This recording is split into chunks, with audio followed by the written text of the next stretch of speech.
Good morning, everyone, and welcome to the Bipartisan Policy Center and joining us virtually, for those who are joining us virtually, for this, our fourth annual Constitution Day event that we're holding here at BPC.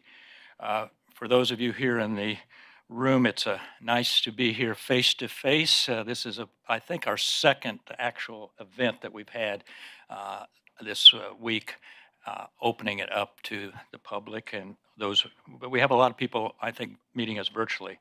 As you all know, Constitution Day commemorates the signing of the Constitution in Philadelphia on September the 17th, 1787. I just happen, I'm an old timer, I just happen to carry it around with me for some reason. It's kind of beat up here. Being an old budgeteer, it has mostly Budget Act points of order that are longer than the Constitution, but anyway. But this day annually celebrates our founding principles of liberty, equality, and of course, self-governance. Our nation's highest institutions have an indispensable role, of course, in preparing this next generation to be informed and engaged citizens and civic leaders ready to work constructively with those with whom they might have principal disagreements. And this is the Bipartisan Policy Center's mantra, to come together and work across the aisle on issues that may divide us, but finding common solutions. And that's why we celebrate the Constitution Day here at BPC. This year we are joined not only by student leaders that you'll hear from, but by newly confirmed Assistant Secretary of Post-Secondary Education, Dr. Nazar Pedar. Dr. Pedar, welcome. Thank you. We are so pleased that you have joined us for a conversation about higher education's role in civic education. You have Dr. Pedar's full bio sheet with you and online. As a fellow Hoosier, I note he served as chancellor of both Indiana University, Purdue University, Indianapolis, and Indiana University East. But as a Boilermaker myself from Purdue, kind of a little rival school up the road, I always thought it should be Purdue Indiana University, not IU Purdue, but that's okay.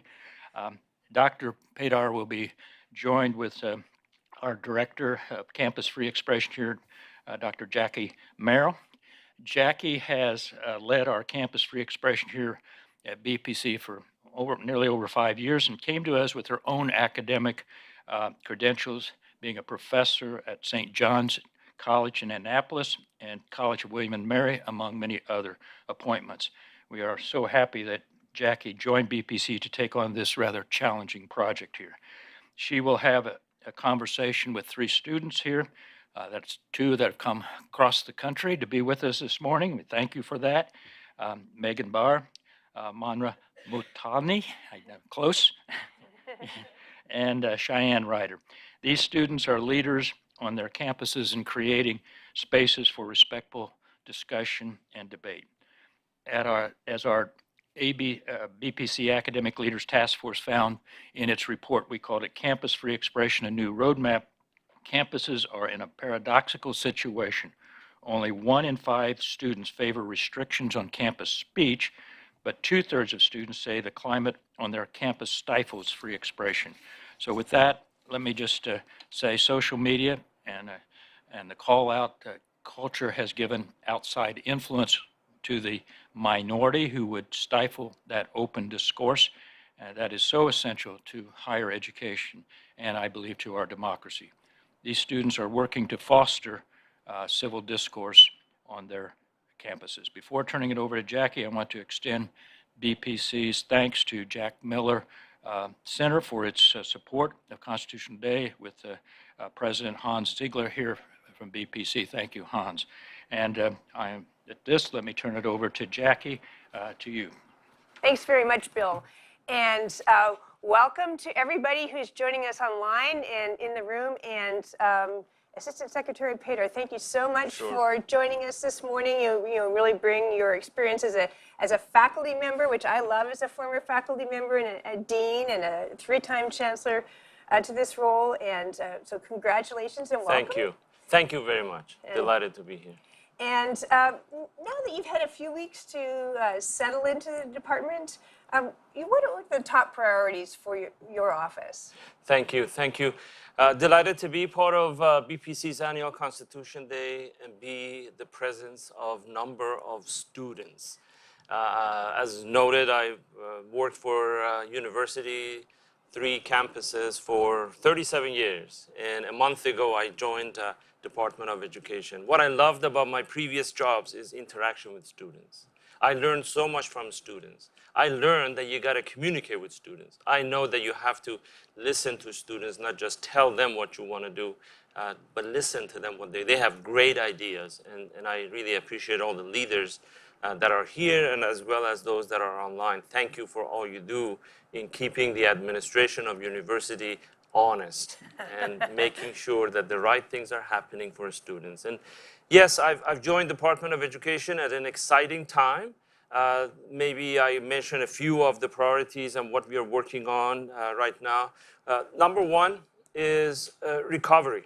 COVID was devastating to all of us, as well as all universities and students at these universities. And thanks to the support of the Biden-Harris administration, the American Rescue Plan that provided $40 million, maybe more than the first 2 rounds of support for universities, we've been able to support students. And some of you may have been beneficiary of the support, but we have also been able to support universities to make sure that they deal with all the extra costs of filtering air, making sure that students are safe, but also continuing with their mission.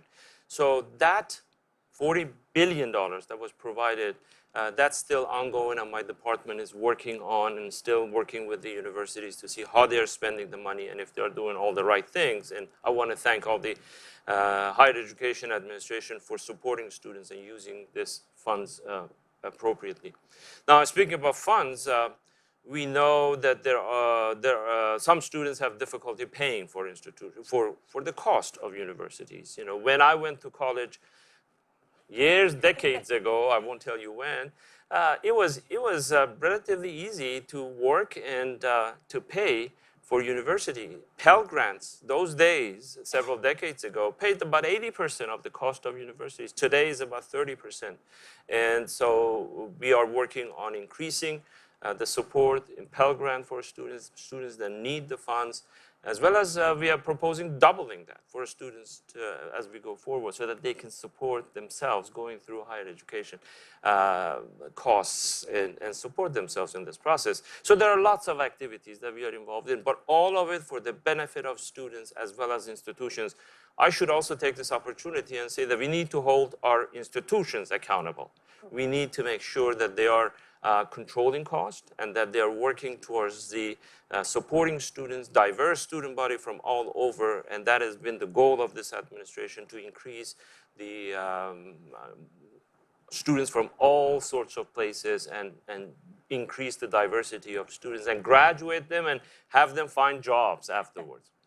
Well, I know that you've already cheered all those who are chairs of faculty senates and the faculty who are tuned in today by kind of encouraging them to hold their administrators accountable, even as the department holds institutions accountable. Yeah, I'm sure that you've had a chance to sit down with Secretary Cardona, and just For the two of you sitting down, what's your assessment of the state of higher education in the United States today? Well, first of all, my assessment and my work with Secretary Cardona, I'm delighted to have that opportunity to work. I have never seen a person with that passion about students out there and diversity, and he's working continuously, talking, planning, and encouraging everyone in the department to care about students, to work with institutions. So it's really an honor and pleasure to work with Secretary Cardona. You mentioned faculty. I should also take this opportunity to thank all of our faculty because, again, when COVID happened at all universities, in just one day, everyone switched to different way of teaching, moving towards online, accommodating students from wherever they are. And that is remarkable that the faculty sacrificed so much from all institutions, private, public, community colleges, research-oriented, to really accommodate the students because the work of education of students never stopped at the universities. So, but the modes changed just like that. So thank you, all of our faculty. Well, we're here today, as we've noted, celebrating Constitution Day, and of course, we have the founders to thank, but also you at the Department of Education, as those who ask higher education institutions, require higher education institutions that receive federal funds to, in some way, mark the day. So higher education students and institutions, as you said, they're supposed to prepare people for jobs. They have a teaching mission, a scholarship mission, but they also have a civic mission to prepare this next generation for citizenship and civic leadership. So how does the department today see the role of higher education institutions in carrying out civics education? Absolutely. I think the role of higher education is not just teaching in a classroom or working in a laboratory. It's developing individual human beings, whole human beings, to prepare them to be civic leaders when they leave the university. We depend on this generation to take us through the next generation and deliver what we have come to expect in this country. So civic engagement is an important part of university. I could tell you that when I was chancellor of Indiana University in Indianapolis, which is great partner of Purdue University, Bill, and while we compete on the fields, but we work together on teaching and supporting students. When I became chancellor of that place about 7-8 years ago, I created a position called Vice Chancellor for Community Engagement. You know, when a university creates a Vice Chancellor positions and invests in that, it says something about our values and what is important. So had I created a Vice Chancellor for parking, that would have sent a different kind of signal. But the community engagement, civic engagement is so important for me and the university and Department of Education that we need to make sure that we support students, that we educate students, that we connect them with the community, we connect them with the government of where they are and make them civic leaders.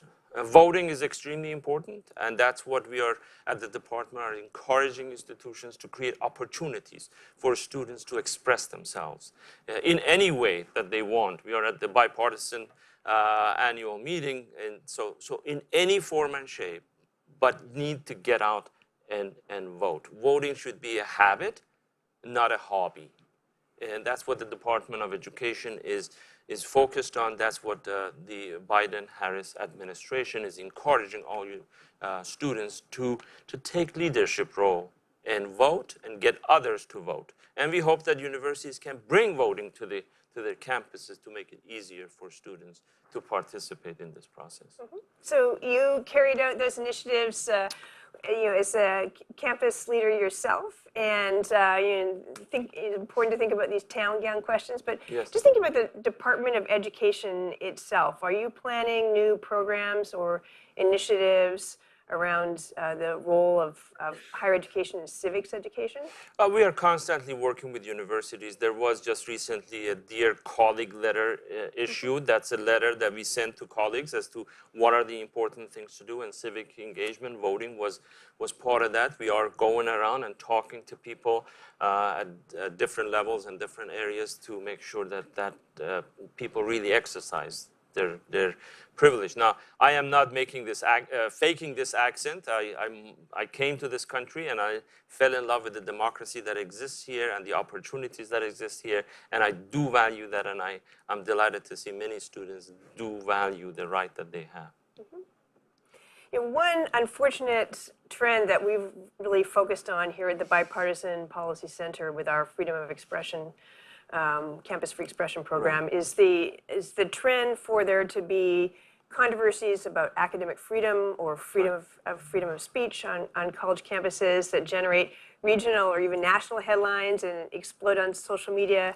And those controversies can have the consequence of undermining the trust of the public writ large in the higher education system, as well as damaging the reputation of that particular university or college or community college. What do you see as the role of the Department of Education in interacting with higher education institutions on academic freedom and freedom of expression? Well, freedom of expression is what universities do value and create opportunities for people to engage in dialogue and express themselves. Now, there are occasions that we do hear of issues there. They are very small numbers compared to all sorts of activities that happen on campuses. So when I was, again, at Chancellor of University, I worked with my colleagues, other leaders of higher education, and I know that everyone believes that, again, that free expression of ideas from left to right, from up and bottom, is something that they value. That is part of education. We hope that every faculty, every student engages in dialogue and expresses themselves and listen to different ideas. Debating different point of view is very important.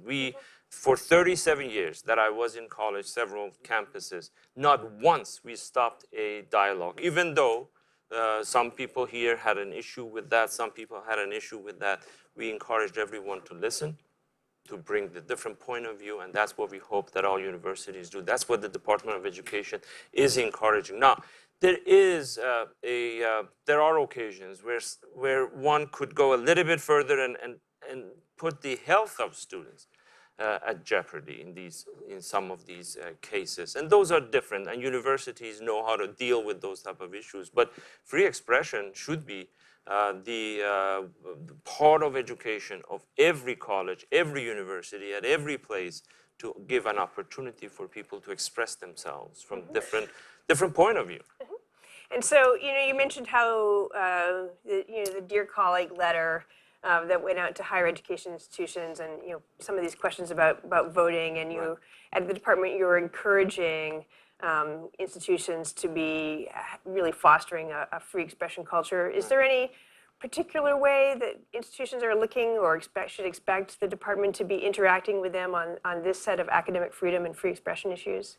Well, we are here to support and answer questions. We are here to support universities if they have issues to bring up. We are here to make sure that they understand that our Department of Education encourages universities and higher education, all institutions at higher education, to engage in discussion that may be uncomfortable for a group here, may be uncomfortable for a group there, but that is part of education, and that's what we are trying to encourage, and by going to different places, by visiting them, and also being open for any questions. Of course, there are courts out there that deal with issues if it comes up, and universities know how to deal with some of these issues, and it's not really the department that will judge every case out there or jumps to control, but again, the encouragement is there to open the dialogue on their campuses.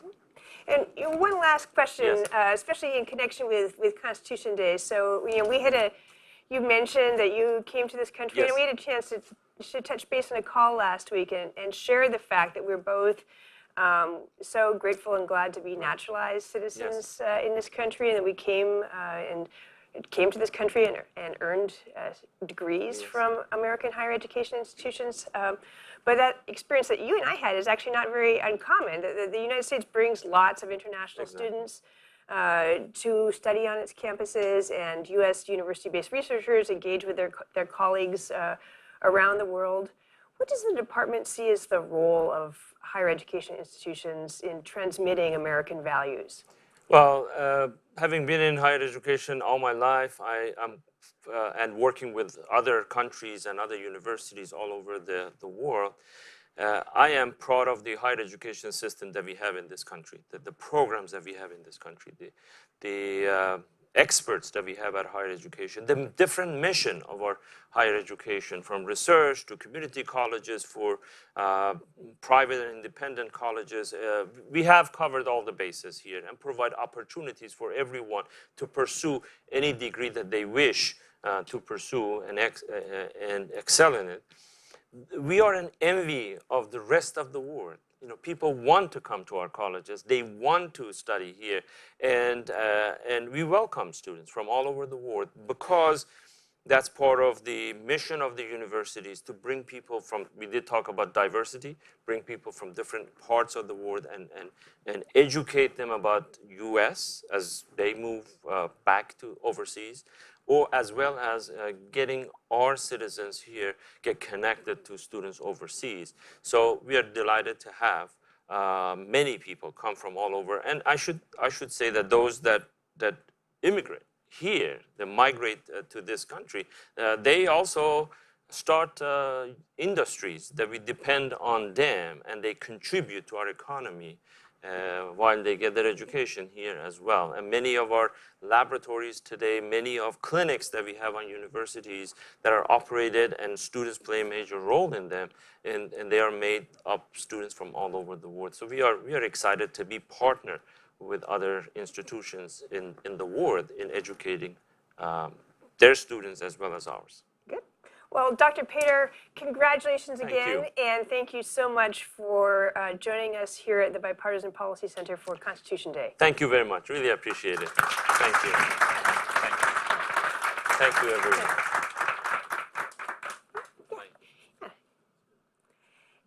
Yeah, thank you. It was really great.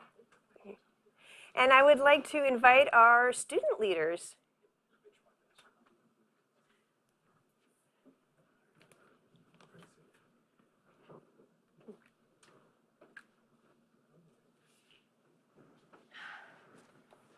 All right, well, welcome to these student leaders who are here to talk to us about what they're doing for higher education and the creation of a kind of a climate in which we can have really rich, robust discussions about the issues facing our country today. I'm going to briefly introduce our student panelists. Their full bios are available on the website and on the bio sheet. And I want to tell everybody there's going to be lots of chances for questions, both for those of you who are in the room here and online. So we'll have a microphone in the room. And for those of you online, you can use the Twitter hashtag BPC Live or the chat functions on YouTube and Facebook. So again, welcome. And I'm going to just very briefly introduce these students. So Cheyenne Ryder is joining us all the way from 3 time zones away. She is a dual enrolled student at Lynn Benton Community College and Oregon State University.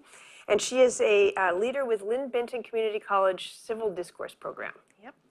And then going from 3 time zones to 3 metro stops away, we have Munraj Multani. He is a sophomore at George Washington University and the founding president of Bridge GW, one of the more than 50 Bridge USA chapters at college campuses across the country.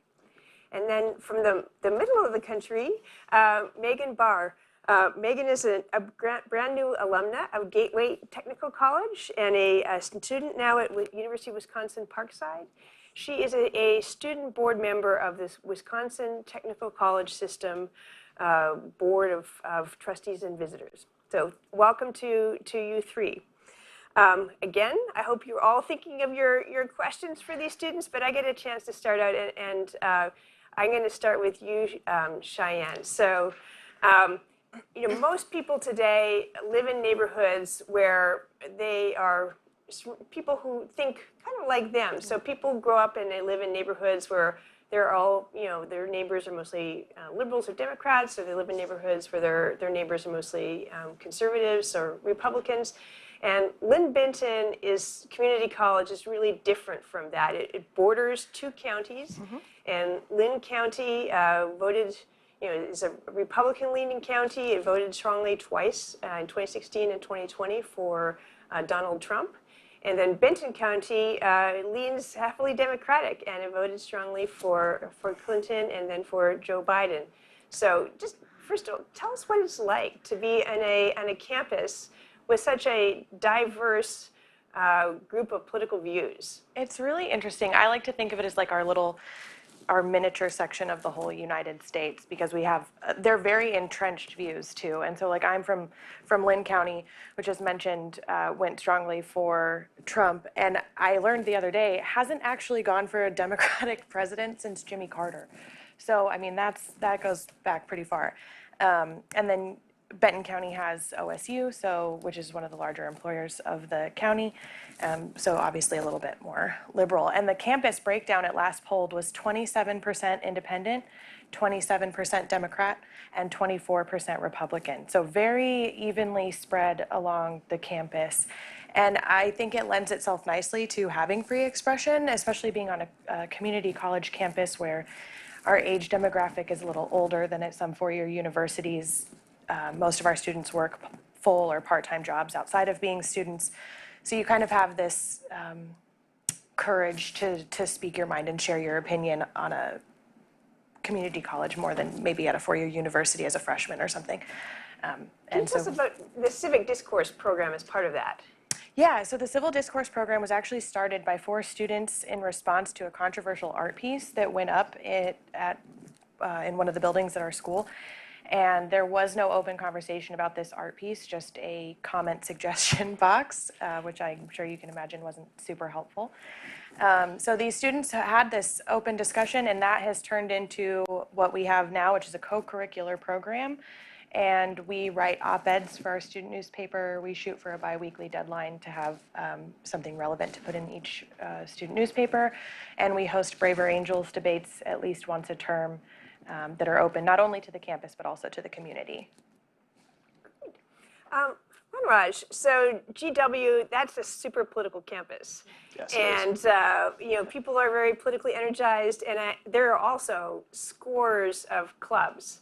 But you described to me arriving on campus as a first-year student and thinking that there wasn't a club that was open to the kind of political discourse that you wanted to have. So first, can you tell us what Bridge USA is and what you thought what gap it could fill on campus? Of course. First of all, thank you for having me. So I graduated high school in 2021, so very recent. I was an incoming freshman at GW when I first started looking around for clubs online, ways to get involved before I even got to campus. Especially with being such a political school, I was passionate, still am, just a little differently, about engaging with others, Republicans, Democrats, in conversations about politics. And 2016 election, 2020 election, very crazy times, right? So I was curious to see what everyone's political opinions are, in 2021. But there was a lot of hostility from students, from what I've seen within each other. Someone would have a normal conversation, but the moment anything got just a little spicy, immediate backlash on the other person. And I was like, this is such a negative environment. And I was involved with Bridge USA as in high school as well. There's a leadership program for civic engagement I was a part of. And so I had a bit of experience there. So heading into GW, and when I noticed this problem, I talked to our CEO, Manu, and I was like, hey, look, Bridge USA doesn't have a chapter at GW.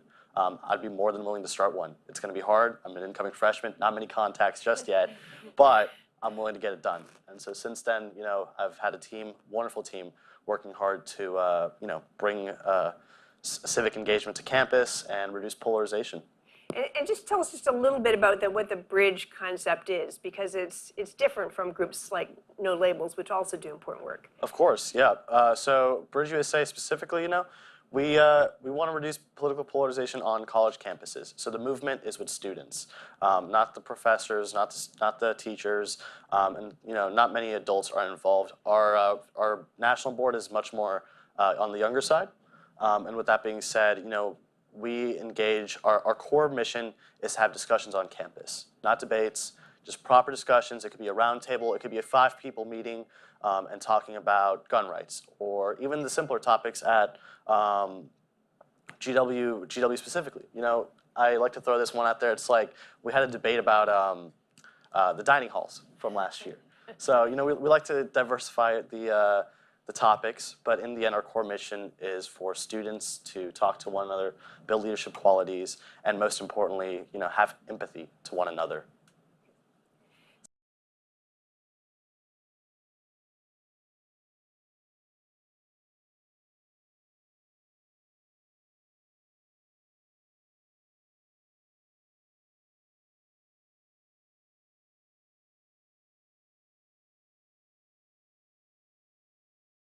As a student board member with a Wisconsin technical system, student government is, come together and as a student group, go to Madison regularly to talk to lawmakers who are, of course, on both sides of the aisle. So it's a diverse group amongst yourselves, and then you're going to go talk to people in Madison who are Republicans and Democrats. Just tell us about what that's like.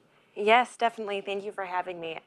So the Wisconsin Student Government is a group of students from all 16 technical colleges within the state of Wisconsin. So all of those, that's 300,000 students total within the state of Wisconsin that are technical college students. I can't give you the number on the amount of student government students, but there's a lot of us that are civically engaged. And what we do during the year is we release a position paper with topics and issues that Wisconsin technical college students are concerned about and care about. So, for example, last year we had open educational resources, OER. We had allowing all the technical colleges to offer Bachelor's of Arts and Associate of Arts and Science degrees. And then we had Wisconsin grants, expanding those for students.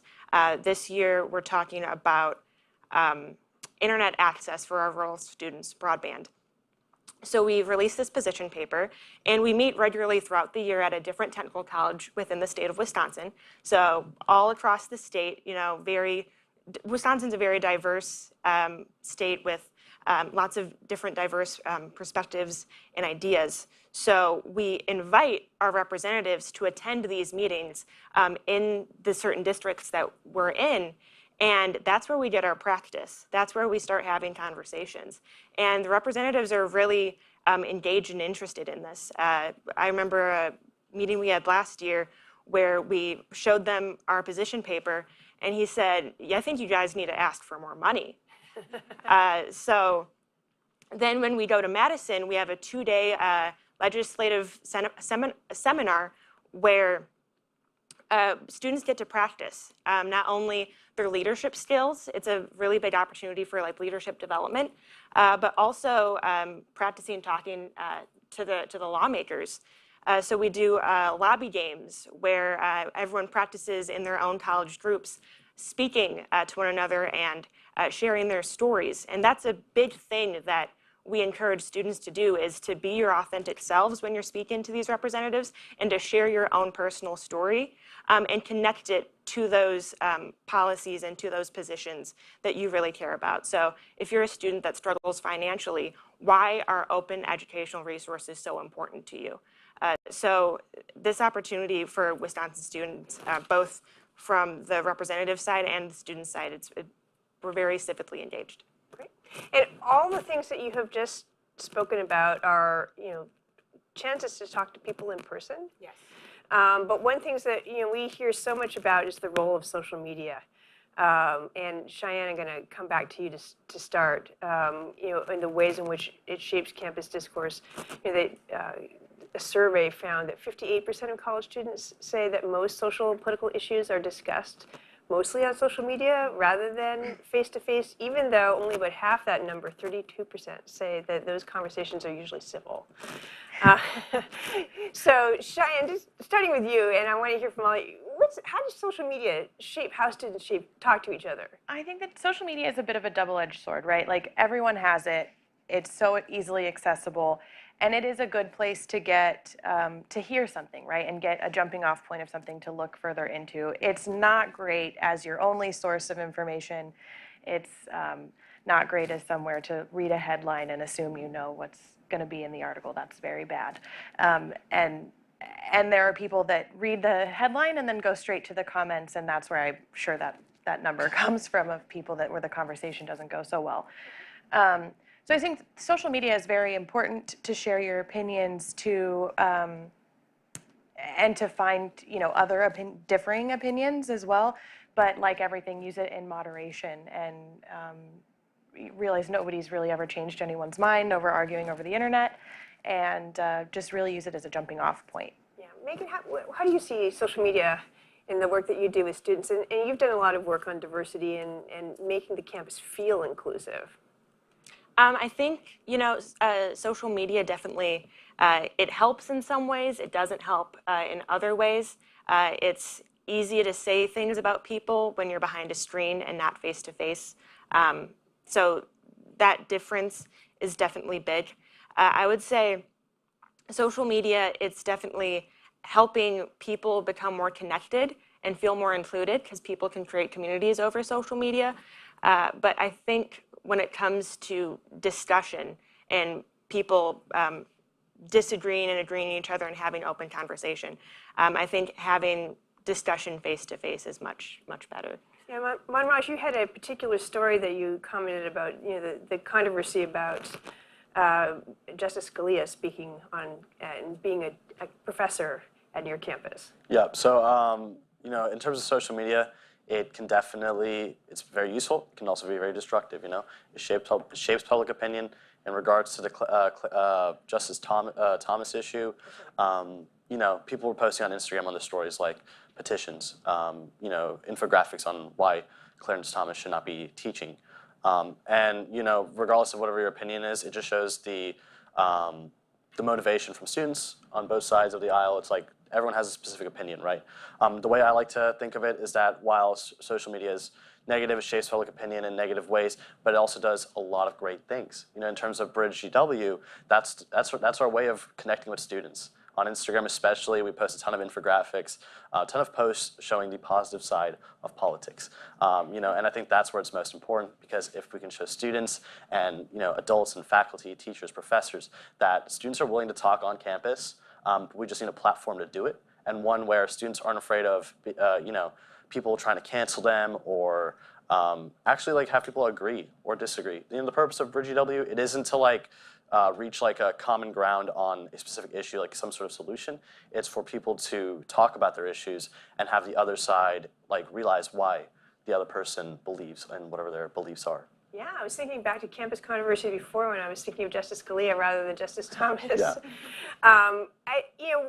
When I think about this question, this paradox that Bill Hoagland pointed to, we poll students, almost 9 out of 10 say that faculty and students with a wide range of political opinions should be welcomed on campus. 5 out of 6 say that free speech rights are really important to our democracy. And yet students report self-censoring. So they almost half say that they've held an opinion back in a classroom when the faculty member is providing kind of guardrails and guidelines. 2/3 say that the climate on campus stifles expression. So just help our audience think about students support free expression, and yet they hold back. So what accounts for that? I think that's a really interesting kind of dilemma that we have, right? And as a community college student, it was something I didn't see a whole lot of, and I think that really comes down to the age demographic being a little bit different. When you're coming right out of high school, things are very, you're very focused on what people are thinking about you or what other people's opinions are. And then the longer you're in college, the more you're worried about midterms and things and the fact that you're paying for this education, so you should be soaking in as much as you can. And I've had a wonderful experience at my school with people not self-censoring, and we're having these very interesting discussions in class, and I think Lynn Benton does a really good job, the faculty does a really good job of saying, as long as you are respectful, we want to hear your point of view. So fortunately, or unfortunately for answering this question, but fortunately, I haven't really experienced a lot of self-censoring, but I understand where younger students would have that problem. Yeah, I mean, in my case, there's the good and the bad. The good is that I have had a ton of great conversations, one-to-one, in groups with people that I fundamentally disagree with on so many levels. But, once we have that productive conversation, things just get better and better. And then, they're like, oh my God, this is such a great conversation. I didn't realize I could agree or disagree with you. And I'm just like, yeah, that's kind of what happens when you have a good conversation. But, in terms of people being afraid to kind of speak out on campus, it's very common. People are just worried about their reputation, worried about how the friends see others, I've seen friendships get destroyed over politics, some basic issues. I'm like, why?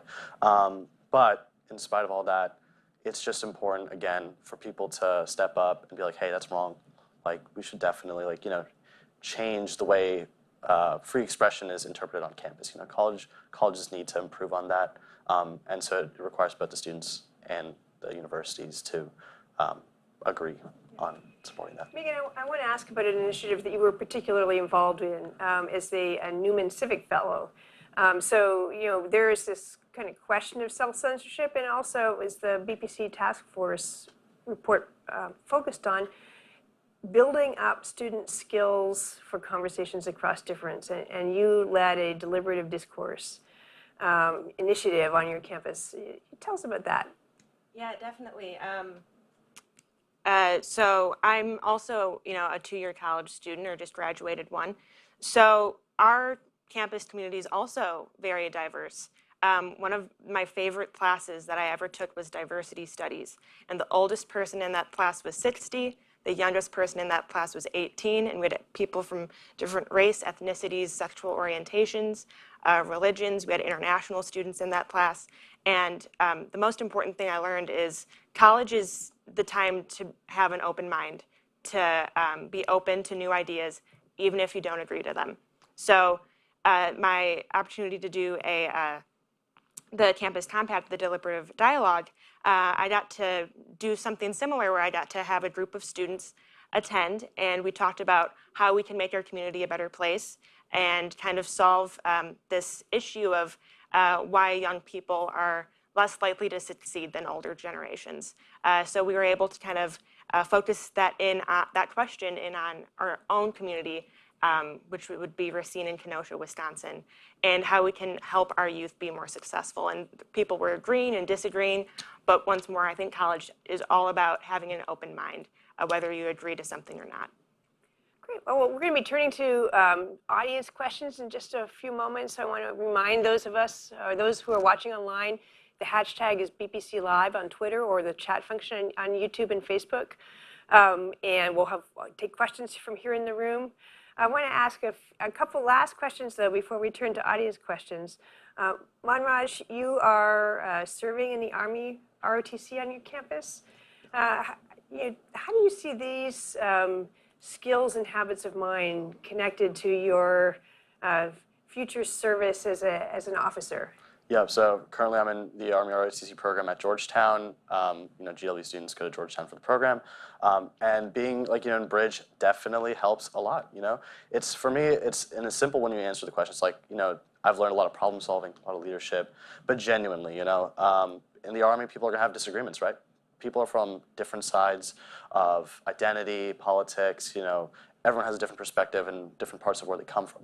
So being able to facilitate that kind of discussion when things get heated, or being understanding of where they come from, you can be a better leader and a better officer, where you're managing from 10 people in a squad or something like this to over hundreds and even thousands the more you progress in rank. So I've learned a lot, and I look forward to using what I've learned in college in terms of schooling and my role in Bridge to be a better leader once I commission. And Cheyenne, you have, one of the things that the Civil Discourse program has done is reach out to middle school students. And we all wish that students arrived on college campuses with these skills more fully developed. So tell us about the work that you've done with the Lebanon Boys and Girls Club. Yeah, so Lebanon Boys and Girls Club has a teen center, and a couple of us from the Civil Discourse program went, and we planned on just doing one mock debate and showing them how to make an argument with 3 good points and then support those facts and be able to listen to the other side and respond to their questions. And we thought it'd be fairly simple. The kids had so much fun and they liked it so much that we ended up doing like 3 debates in the first time that we went. And they were like, oh, will you guys come back? And we had a great time. So when they asked us to come back, we're like, heck yes, we'll come back. And so that's something I'm really hoping that we get to do again this next term, because it was a lot of fun. And to watch them interact with each other and hear the opposite. And we did have them divide truly how they believe. So we did school uniforms, and like kids that wanted school uniforms really argued for them. And to watch them really listen to each other. And there were some times where the other side would make a point and they'd be like, you know what, that's a good point. I don't have anything to argue with that. And I was like, oh my gosh, a young kid that just didn't choose to argue for the sake of arguing. So it was really fulfilling. It was a lot of fun, and it's something that I hope that we get to keep doing. Well, I think we're looking for the microphone in the room here. We'll take a first question from within the room. But while we're waiting for that, I just want to ask, we have people who are college administrators and college faculty members and tuning in for the conversation today as well as in the room. If you had to give a piece of advice to somebody who's in a leadership role on a college campus about how to create more open spaces for discourse on campus, what would that piece of advice be? I would say, especially coming from the 2-year system, so you have a lot of commuter students, a lot of students who are adults, single moms, all sorts of different backgrounds. Most students don't know that these opportunities exist, that they can be engaged in civil discourse, that they're not even aware that they may have the skills to do so. So I think providing as many opportunities as you can for students to get involved like this, I think is really beneficial. For me, I have 2 things. Like, one is for the students. For students, like, just talk to one another. Please, like, if you have some sort of like bias, put it aside for a little bit and just go talk to someone about an issue or topic. I can guarantee you'll learn a lot from that, and you'll probably shape like the way you perceive things. For the universities, I definitely think talking to students, but also just within the university staff, there should be like programs or ways to incentivize students on campus to talk to another, engage in conversations. And I can guarantee you, your university will look better that way. And I know it's all about marketing well. But if you can show that your students talk to one another and you have that wonderful community on campus, it just goes a long way. Yeah, we've certainly seen universities, concerned about their reputation effects when these controversies do happen, and parents being interested. One of the BPC blogs we've had that had a lot of pickup was, choosing a college, don't forget free expression. And we know we're at the college choice tour season. Cheyenne, piece of advice. I would say just remember, this goes for everybody, students and faculty, remember that the person that you're disagreeing with is probably coming from a place of good faith too. They believe whatever it is that you disagree about, they believe it just as wholeheartedly as you do, and nobody's the bad guy in their own story. So they have a reason to believe what they believe, and your belief is not your identity. Someone can disagree with your belief and not disagree with who you are and everything else that you believe, and you can have a discussion about that. And remembering that'll keep you from getting too defensive. All right, I'd like to invite questions in the room. Anybody with a question to start us out here? Thank you. Thank you for taking the time to speak to all of us. You mentioned how... Can you please introduce yourself? Hi, my name is Kyle Sojourn. I'm actually a student as well, attending Liberty University. You talked about how social media wasn't necessarily conducive for free thought and free expression. I think we spoke a little bit prior to this about how students will just read a headline and not read the rest of the article.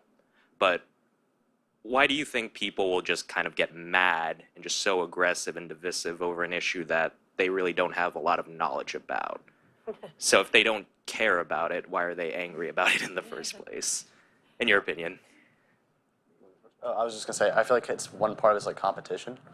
For some reason, I mean, it's natural to kind of compete and be like, I want to win or I want to lose, or you don't want to lose. But and so because of that, when people feel strongly about something, even if they're not very knowledgeable about it, they just want to take a stance, and then they take that stance and go, try to represent it. So I just feel like it's kind of natural, being human like that. And it's just something that you kind of have to like overcome and realize, oh, I'm kind of like taking this like unintentional bias, but you just have to come back from it. I want to ask all of you. I mean, when college faculty and college administrators and leaders, I mean, they're supposed to be the grown-ups in the room. I mean, you all are paying a tremendous sum to come to campus and to benefit from that guidance. So when a student is being called out for an opinion on social media or in a student club, and it might be an opinion that almost anybody would think is offensive, or it might be an opinion that is just a minority in that campus community, but might reflect the views of a lot of Americans. What are you looking for from campus administrators and faculty to say, we're going to step in and model or respond to dial it back? I think modeling is super important for staff to do, for faculty to do, for students. I mean, mimicking is kind of how the earliest ways that we start to learn, right? And so I've had one of my favorite professors was a philosophy professor, and the very first day of class she said, we're going to be talking about some controversial things, and I want you to share your opinions, but if you are disrespectful to another person or mocking of another belief, I will ask you to leave and to not come back. And that's, you can have whatever opinion you want, and there is a respectful and appropriate way to share that opinion, and there is a respectful and appropriate way to disagree with someone's opinion. And as long as you're staying within those respectful boundaries, then I think that that's great. But I also think that you have to be willing to ask people to leave if they're not willing to be respectful, because it'll just throw off a whole conversation, and it intimidates people into not sharing how they feel. Yeah, I know as a faculty member, it's sometimes hard to ask people to leave, but providing that leadership in the classroom in the moment is really important. And we've found that people, report they're just worried about their comments in class being shared on social media. Another question in the room, Dr. Hasnes. Thanks. I'm John Hasnes from Georgetown University. I'd like to ask you, when you come to campus and you go through the orientation process, how much discussion of free expression on campus do you get in orientation? I think I'm the most recent one who went through orientation. So a lot of orientation was designed to first just introduce students to one another, right? And then we kind of build upon that. So there wasn't much actual conversations yet, but being on campus at GW in like your first week, people are like ready. And they're like, let's talk about politics, let's talk about this. So just in the dorms when you're like spending time at night, people got into conversations like, about a wide variety of topics. But through the school, I'd just say that school is trying to obviously facilitate these conversations. It's just kind of difficult to facilitate that, so early in the process of an orientation, Well, you two are new students at Oregon State University and University of Wisconsin Parkside. Was there a freedom of expression component to orientation? I haven't had my orientation yet. It's next week. It's actually as soon as I get back. But as far as at LB, that responsibility falls largely on the civil discourse program, and so we have this whiteboard that we put out, and we put a question on there, and we invite everyone to come and share their opinion on there with the etiquette rules, no profanity and be respectful. But other than that, you can write whatever you want on the board. And so it's, and we have free intelligent conversation that we go and stand and welcome people on welcome days and orientation, really every chance we get. But I'll let you know about Oregon State. So I'm a transfer student from the 2-year system to the 4-year system. So I actually just got a new position at Parkside as a Mosaic educator, which is the title, where I'm facilitating conversations about diversity, equity, and inclusion on campus. And I helped out with the freshman orientation, and we held one of these workshops, or multiple of these workshops for the orientation, and ultimately just told everyone that this is a safe space for them to share their opinions, but to please be respectful of one another. So I think it's something that is definitely being incorporated, yes. So it's kind of an interesting notion of safe space, because that's become a very polarized term. And do you mean a safe space for people to say make the case for what they think? Yeah, a safe space where people can feel safe sharing what they want to share, but also keeping in mind that they need to be respectful of the other's identities while doing so. So they don't have to agree with the other person, but as long as they're respecting the other person. You know, the common saying, if you don't have anything nice to say, then don't say it, that kind of thing. Great. Other questions here from the audience? Mr. Worcester.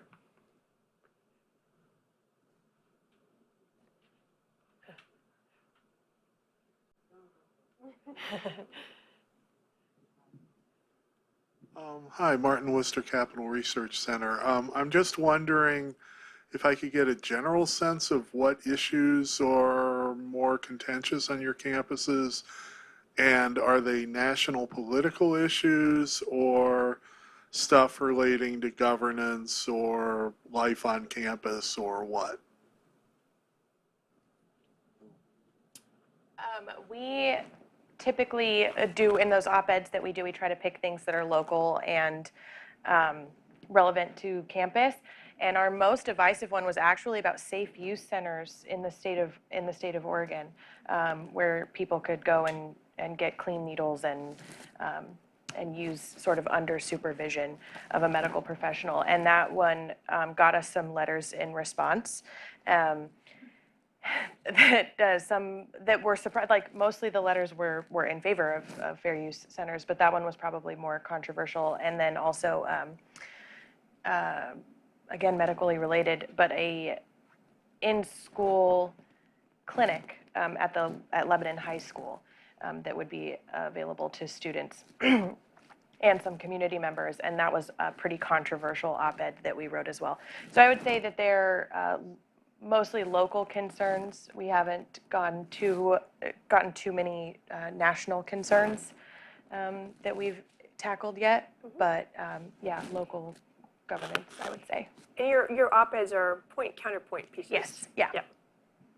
What about for you folks? What gets people riled up?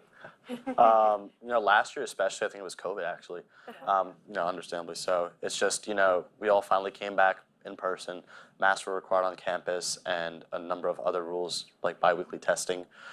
So, as a student, it's like, great, yeah, I mean, for me, I was like, I'll do whatever it takes as long as I'm in person. I do not like online school. But for a lot of students too, I think it's just kind of unanimous as in, some people want masks, some people don't want masks, some people want testing but no masks. So that kind of debate pretty much intensified throughout the year. And especially now that we're back to, for a second year, for myself at least, the mask mandate is still fully active on GW. And that's been probably the most heated issue now that all the students are back. Mm-hmm. I would say, especially with the lens of the technical college system, as I mentioned, there's 300,000 students in 16 technical colleges in every corner of the state. So the opinions and issues really depend on what's going on in that county or multiple counties. I'll back up what you said, that COVID was definitely, has been a big topic, the mask versus the no mask, the vaccine discussion. Those issues have definitely been prevalent on the campuses. Yeah, there's just a new survey that in the wake of the Dobbs decision, vaccines and COVID and abortion were some of the hardest issues to talk about on campus. We have time for one last question. Someone in the audience. Yeah. I just want to follow up on that last question, because there was a survey done nationwide, and I think you're very unique students. And the four most important top issues for college students was inflation, healthcare system, climate change, and cost of college education. This is nation, so it's not local. But what really was disturbing, the least important thing on this Constitution Day was voting rights and election integrity. Is that your sense? For me personally, I think it's because I don't know how to say this in the nicest way. Like, I don't think we have a problem with voter integrity. Getting people out to vote is very important. I'm surprised that it's that low on the list, that getting people out to vote is that important. But as far as like calling elections into question and stuff, I think that's just something that maybe people are tired of hearing about. For others, are you hearing about it amongst your peers, or is that a topic on your campuses?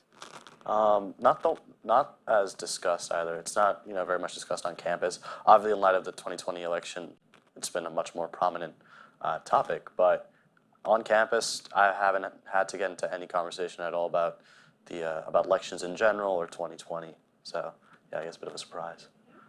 A thing I've heard talking to students just across Wisconsin that's incorrect is the "my vote doesn't matter" statement. But as far as a lot of discussions regarding going out and getting to vote, all of our colleges in the system are very engaged in making sure that students are aware that their vote does matter and to get out into the polls and vote. So. All right, well, gosh, that whole hour just flew by. So I really want to thank everybody who is here in our audience, both in the room and online. And I want to thank what a wonderful diversity of institutions, the community college, the technical college, a private university, and 3 stops, the middle of the country and the far west coast.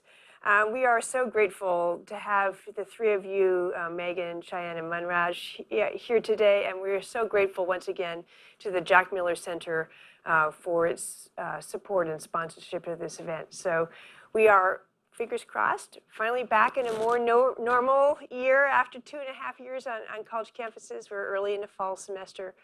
We want to wish everybody the best on colleges and universities across the country, and are just grateful to celebrate this Constitution Day with you. So thank you very much. Goodbye.